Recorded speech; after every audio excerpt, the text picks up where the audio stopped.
Ein saftiges Steak, am besten medium gebraten, das Größte für viele Fleischliebhaber. Wie es perfekt gelingt, das weiß Jürgen David aus Worms, einer der besten Metzger Deutschlands und Experte für Dry-Aged Beef. Also für ein gutes Steak brauche ich in allererster Linie erstmal ein gutes Steak. Es gibt viele Methoden der Zubereitung. Man kann es grillen oder in der Pfanne braten und aromatisieren. Oder klassisch auf den Holzkohlegrill legen.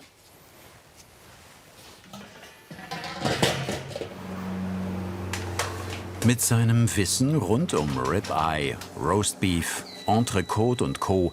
hat sich Jürgen David bundesweit einen Namen gemacht. Seine Spezialität ist Dry-Aged Beef.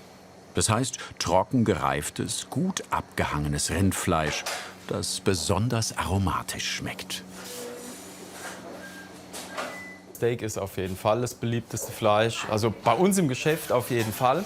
Es ist auch das kostbarste Stück, das teuerste Stück und ich glaube, deswegen ist darum so ein bisschen Hype entstanden. Er hat sogar ein Buch zum Thema Fleisch geschrieben. Von Fleischwurst bis Salami alles selbst gemacht. Dabei wollte Jürgen David eigentlich nie Metzger werden. Ja, als ich so die Metzgerei übernommen hatte, man muss wissen, ich habe eigentlich gar nicht so das Interesse daran gehabt, ging es unserem Laden auch überhaupt nicht gut. Und ich habe schon immer so ein bisschen auf die Winzer geschielt und die hatten ihr großes Gewächs. Und ich habe immer nach meinem großen Gewächs gesucht. Und als ich dann das allererste Mal von diesem Thema Dry-Aged Beef gehört hatte, war mir sofort klar, das kann es für mich werden. Dry-Aged Beef hat sein Leben verändert. Vor allem wegen der Methode, Fleisch in einer Salzkammer zu trocknen. Irgendwann bin ich auf einen Metzger in Sydney aufmerksam geworden und der hatte so eine schöne Salzwand im Hintergrund. Ich habe das hinterfragt, meinen Ladenbauer nach Sydney gejagt, der hat sich das angeguckt. Dann haben wir das Verfahren hier entwickelt und wir waren auch hier in Deutschland der Erste, der mit Salz sein Dry-Aged gereift hat. Und das kommt super an, hat eine schöne Optik. Und aus diesen Rinderrücken schneiden wir hinterher Ribeye, Porterhouse, T-Bone, Rumpsteak. Also das wird hier alles Steak. Das Fleisch trocknet in der salzhaltigen Luft und wird dabei immer besser. Fleisch muss abhängen, Fleisch muss reifen, dass es zart wird. Die Enzyme zersetzen da die Eiweiße und es wird einfach angenehmer vom Bissgefühl. Und das ist wichtig. Also ich sage mal, mindestens 3 Wochen sind da schon angebracht. Wir reifen hier in diesem Raum etwa 5 Wochen. Und man kann das natürlich noch sehr nach hinten ausdehnen, aber ich finde, dass umso länger man reift, sich nicht nur die positiven Aromen, sondern auch die negativen Aromen intensivieren. Und das versuchen wir so zu vermeiden, indem wir 5 Wochen reifen. Die Rinder für seine Steaks kommen hauptsächlich aus dem Donnersbergkreis. Er importiert aber auch Fleisch aus Irland und Galizien. Die Tiere wachsen in Mutterkuhhaltung auf der Weide auf und ernähren sich hauptsächlich von Gras. In der Küche wird der 25 Kilo schwere Rücken verarbeitet. Die Steaks liegen versteckt unter einer dicken Schicht aus Fett und Knochen. Für diese handwerkliche Arbeit trifft der Metzgermeister ein paar Vorkehrungen. Das ist insgesamt ein Schnittschutzhandschuh, ja? Und da ich nicht die mega größten Hände und Finger habe, ziehst du dir halt noch so einen Gummistripper darüber, damit die Finger nicht unten rumbambeln. Dadurch, dass das trocken gereift ist, ist das Fleisch auch schon außen an der Außenschicht ein bisschen fester. Und da musst du auch schon mal ein bisschen, sagen wir mal, fester durchziehen und bevor da was passiert.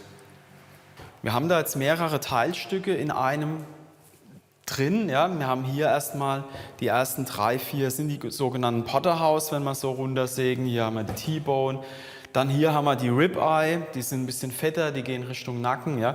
Und hier, wenn man es von der Seite mal betrachtet, haben wir von hier bis hier etwa das sogenannte Roast Beef.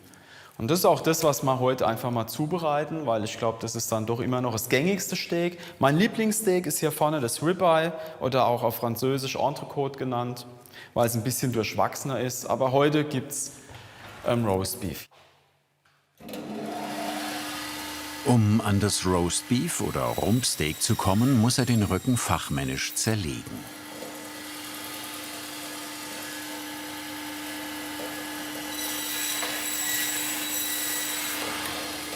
Jetzt haben wir hier unser Teil vom Roastbeef. Ich habe vom Sägen hier so ein bisschen Knochen und Fettschmiere.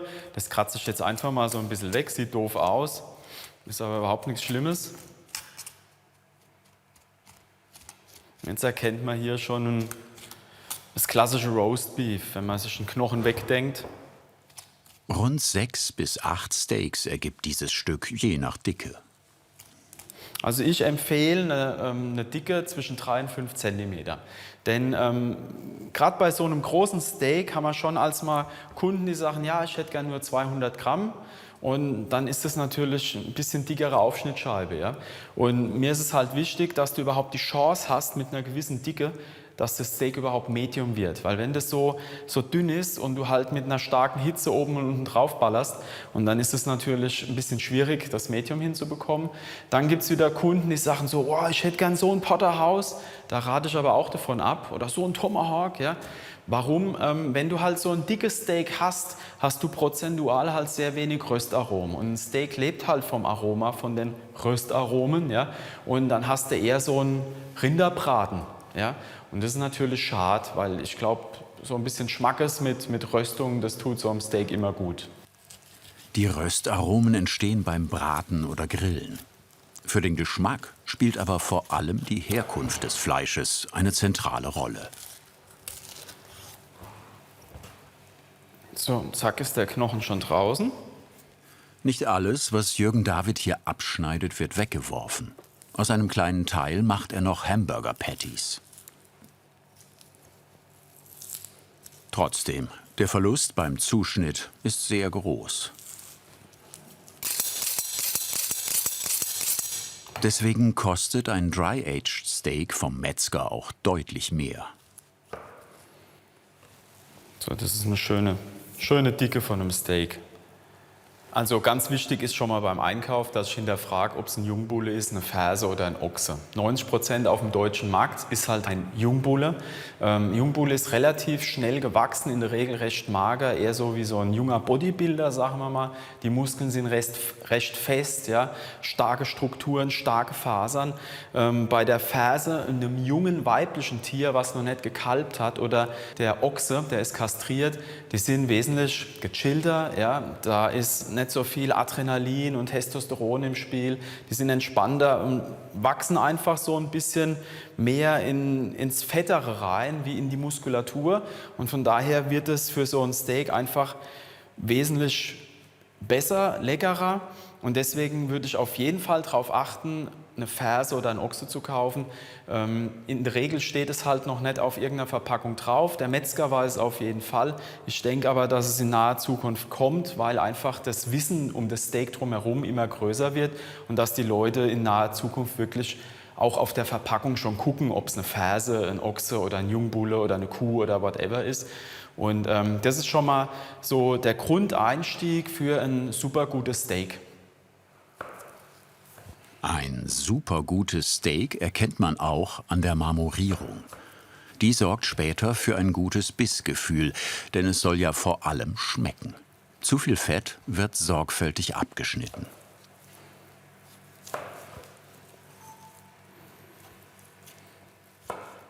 Also hier sehen wir diese sogenannte Marmorierung in Form von kleinen Fettstupsern, die da so drin sind. Das ist natürlich wie so ein Pufferspeicher an Saftigkeit und wenn das erwärmt wird, gibt es dem Steak halt unheimlich viel Zartheit und Saftigkeit. Das ist super komfortabel für so ein Steak. Ist jetzt hier in dem Tier nicht übertrieben viel, weil es überwiegend Gras gefüttert wurde, ja, und deswegen viel sich bewegt hat im Verhältnis zu relativ wenig Energie beim Fressen.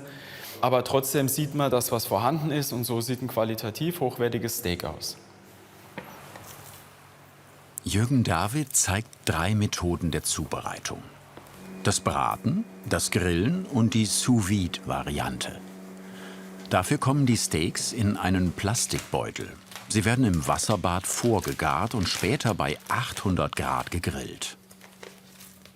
Der Vorteil vom Sous Vide ist einfach, dass ich es unter Vakuum im eigenen Saft gar.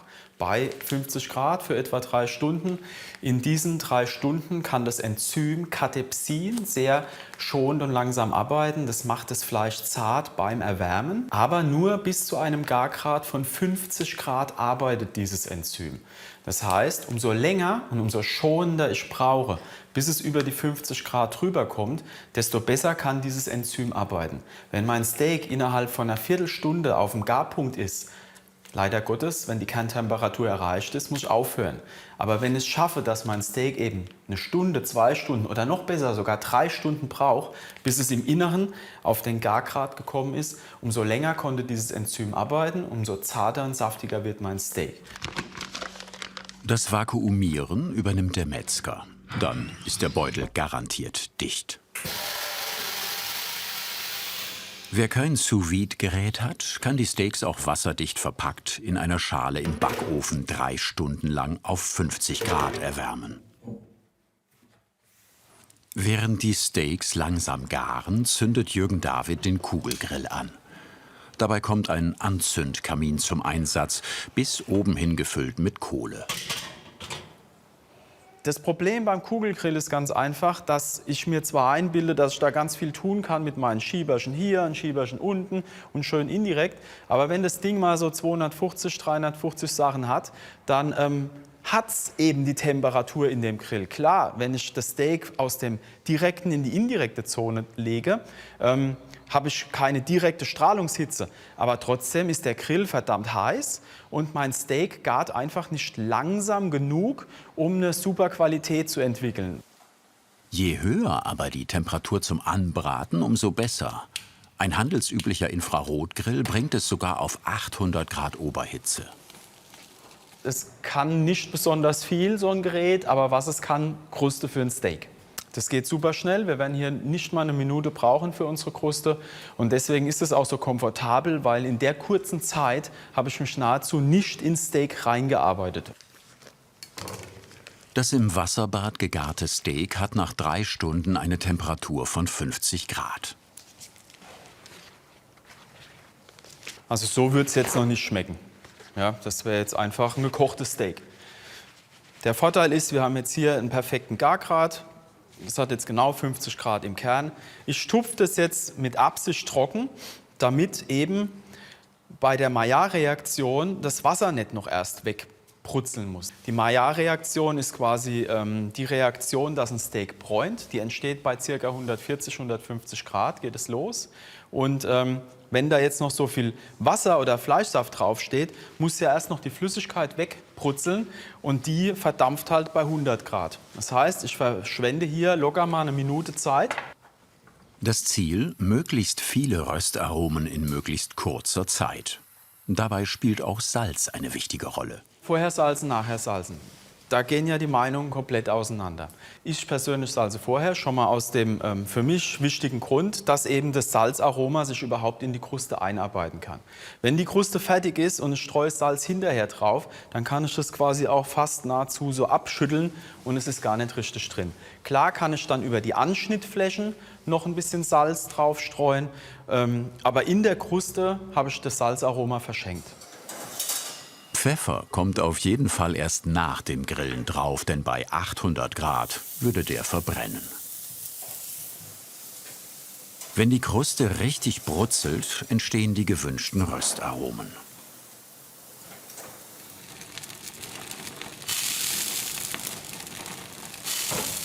Nach ein paar Sekunden ist das Steak fertig und muss runter vom Grill. Jetzt, nachdem wir es quasi komplett gebraten haben, lassen wir es noch mal ein paar Minuten ruhen. Das ist ganz wichtig, dass die zirkulierenden Säfte durch die starke Hitze, die wir da jetzt drauf gegeben haben, einfach noch mal ein bisschen zur Ruhe kommen, dass das Steak ein bisschen chillt. Ja? Da sind tatsächlich 10 Minuten fast besser wie 5. Also ich nehme dann noch mal den Kernthermometer und überprüfe noch mal die Kerntemperatur, denn obwohl ich mein Steak überhaupt nicht mehr erhitze, steigt die Temperatur trotzdem noch mal für ein paar Minuten ein kleines bisschen an. Das ist ganz wichtig, weil wenn ich ein Steak bei 56 Grad oder bei 54 Grad eben als Endtemperatur haben möchte, dann kann ich mit der Temperatur nicht aufhören. Denn in der Ruhephase wird sie noch mal 1, 2 bis 3 Grad ansteigen. Das muss man im Vorfeld berücksichtigen. Ab dem Moment, wo die Temperatur nicht mehr ansteigt, dann haben sich auch die Säfte, die zirkulierenden Säfte einfach beruhigt und dann ist mein Steak ausgeruht und dann kann ich es auch anschneiden, ohne dass viel Flüssigkeit austritt. Schon bei knapp über 60 Grad Kerntemperatur wäre die Optik eine andere. Im schlimmsten Fall wäre das Steak komplett well done, also durch.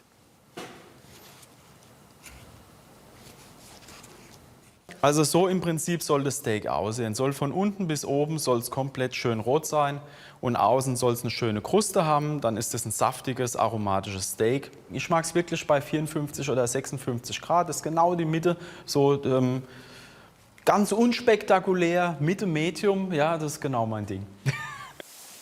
Die Kohle ist inzwischen durchgeglüht. Diese Steaks kommen direkt aus dem Kühlschrank. Das hat den Vorteil, dass die Temperatur im Inneren der Steaks beim Grillen nicht so schnell ansteigt. Ich nutze hier einen Anzündkamin zum Anbraten von einem Steak, weil der Anzündkamin natürlich durch die Dichte der Kohle und durch den Kamineffekt viel Power hat, als der Kugelgrill an sich noch mal Power entwickeln kann. Deswegen bin ich dadurch schneller mit meinem Röstaroma fertig und spare mir natürlich eine Menge Kohle, denn das bisschen Kohle reicht mir vom Anzündkamin, um später auf die Seite zu legen und im Grill das fertig zu garen indirekt. Ich mache das nach Gefühl und nach Optik, einfach nur, dass ich ein schönes Grillmuster habe. Und pro Seite habe ich auch nur auf 25 gezählt, rumgedreht und das Ganze zweimal, dass ich eben ein schönes Grillmuster habe, dass ich relativ viel Fläche angeröstet habe, aber im Endeffekt pro Seite auch nicht mal eine Minute. Jetzt gehe ich hin und habe die relativ kleine Menge an Kohle einfach auf die Seite geschüttet, lege meinen kalten Roster rein, damit er nicht zu viel Hitze gespeichert hat. Wenn ein Kugelgrill voll ist mit Kohle und der Rost ist eben ganz heiß, und dann hat der Rost 350 Sachen. Und auf so einem heißen Rost gart mein Steak eben sehr, sehr schnell durch. Wir wollen aber, dass unser Steak ganz langsam durchgart, damit eben diese Enzyme arbeiten können und das Steak super zart bleibt. Starkes Angrillen, schonendes Fertiggaren und das ist für ein Steak eben das Optimum. Die Steaks werden mit einem Thermometer verkabelt.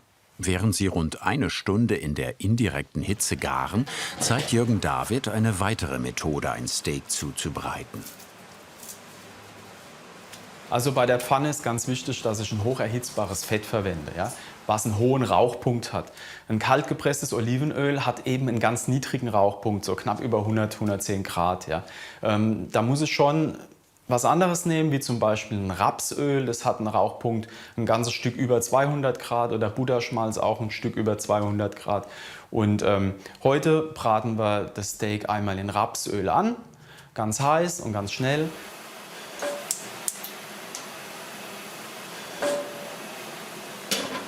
Die alte Legende mit den Poren ist schon sehr lange widerlegt. Fleisch hat Fasern, Fleisch hat keine Poren. Ich kann da auch nichts versiegeln, verschließen oder sonst irgendwas. Das Einzige, was an dem Mythos wirklich richtig ist, dass ich eben aggressiv und schnell meine äußere Schicht anbraten soll, nicht um zu versiegeln, sondern eben um mich nicht ins Innere des Fleisches reinzuarbeiten. Von daher ist da auf eine gewisse Art und Weise die Hälfte des Mythos richtig, die andere Hälfte ist falsch. Fleisch hat Fasern, keine Poren. Bei dieser Variante darf man keine Angst vor Fettspritzern haben. Die Pfanne muss so heiß wie möglich sein. Nur dann entstehen die gewünschten Röstaromen. Auch beim Anbraten in der Pfanne salzt Jürgen David das Fleisch vorher, sodass sich eine aromatische Kruste bilden kann.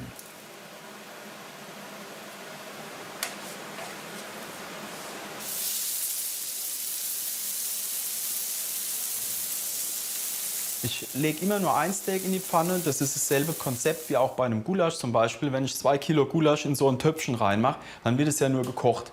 Und jedes Mal, wenn ich ein Steak brate, lege ich das nur auf eine Seite. Wenn ich es wende, auf die andere Seite.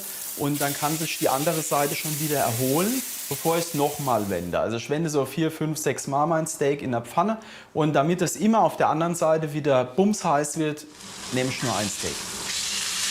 So wird die Hitze in der Pfanne optimal ausgenutzt. Anschließend legt er die Steaks in eine kalte Form, um sie im Backofen bei niedriger Temperatur zwischen 70 und 80 Grad weiter zu garen. Dabei verlässt sich Jürgen David wieder auf sein Thermometer. Rund 1 Stunde kann es dauern, bis das Fleisch im Kern 54 bis 56 Grad erreicht hat. Und hinterher, nachdem wir es im Backofen auf Kerntemperatur gebracht haben, ziehen wir es noch mal ein bisschen durch Butterschmalz, dass man einfach noch ein bisschen buttrige Aromen mit ein bisschen Kräuter bekommt. Und ich denke, das ist eine gute Kombination. Knoblauch, Thymian und Rosmarin geben dem Steak eine würzige Note. Beim Übergießen mit der Butter verteilen sich die Aromen über das ganze Steak. Der Experte schneidet das Fleisch schräg zur Faser. Dann lässt es sich später besser kauen. Noch ein wenig Pfeffer und Salz auf die Anschnittflächen. So soll ein medium gebratenes Steak aussehen. Egal ob gebraten oder gegrillt, der Aufwand lohnt sich, findet Metzgermeister Jürgen David aus Worms. Fleisch ist ein Luxusprodukt und man sollte es genießen.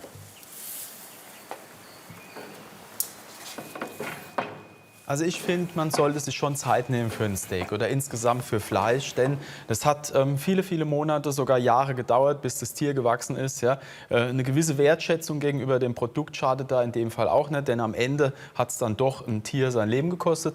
Und von daher, glaube ich, sollte man, um es einfach nicht zu versauen, das Bestmögliche einfach rausholen und dass man es am Schluss auch genießen kann. Und ich probiere es einfach auch mal. Na dann, guten Appetit. Super zart. Eine Punktlandung. Das perfekte Steak ist das Ergebnis vieler kleiner Schritte.